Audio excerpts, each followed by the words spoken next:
Okay, so we're back with a few more examples here of using the zero product property or the factor theorem or zero factor theorem a little bit more generally to solve quadratic equations, or in this case, the first example is already present in a factored form. It has three factors, something times this binomial factor times this binomial factor equals 0. So I can still use the property to say, well, if any one of these things is equal to 0, then the equation must evaluate to 0. Therefore, this equals 0, or this equals 0, or this equals 0. And remember, mathematically, the or is inclusive. So let me just start there. X equals 0, or 5x minus 1 equals 0, or x minus 8 equals 0. Then solve each one of these equations individually. This one, x equals 0, is already solved. There's nothing to do here. That is a solution to the equation. For the next one, I am going to start by adding 1 to both sides. That gives me 5x equals 1.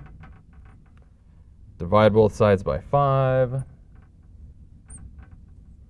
producing x is equal to 1/5. And that is another solution. And over here, let's just add 8 to both sides. And x is equal to 8. Each one of these will give you 0 when plugged in for x everywhere that you see x in the original equation. Okay, let's move on to the next one, but please check that one on your own to verify that the equation indeed has three solutions, those three solutions. Okay, for the next one, we see a trinomial, and we can solve this by using the quadratic formula, which we'll talk about later, but we're going to try to solve it by factoring, which is possible if this is factorable. So remember to solve, or to factor the trinomial, when the leading coefficient of x squared is 1, we can simply look at this guy at the end to come up with the factors that give us -5 that also add to 4.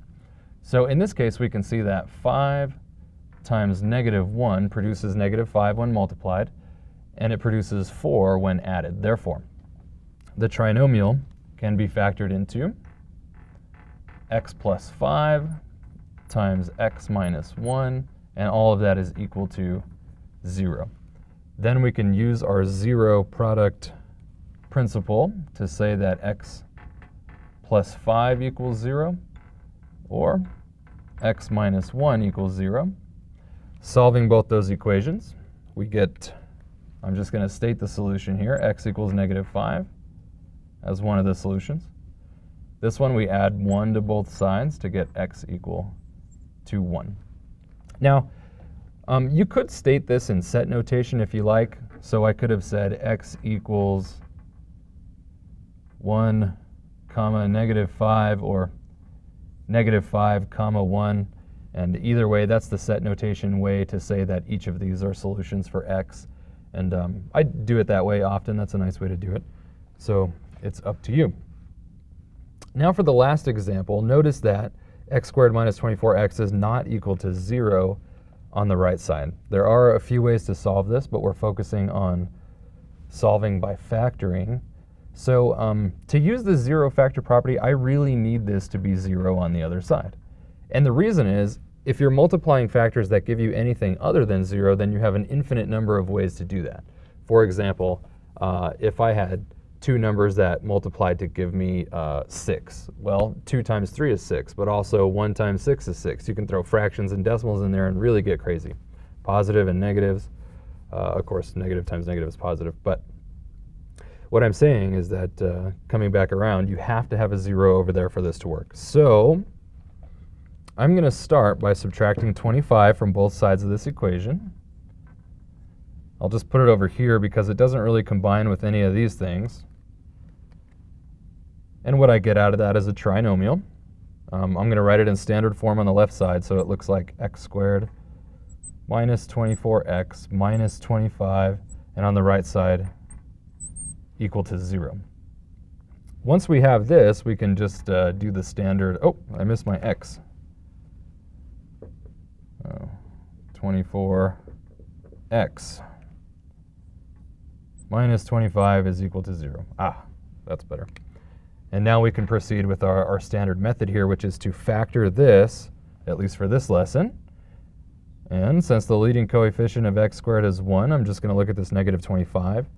And we can see that 25 times negative 1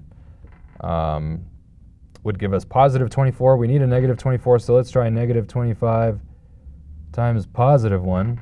That'll work. To produce the correct factors. And how much screen do I have left? I have to come over here. Okay, produce the correct factors such that now we have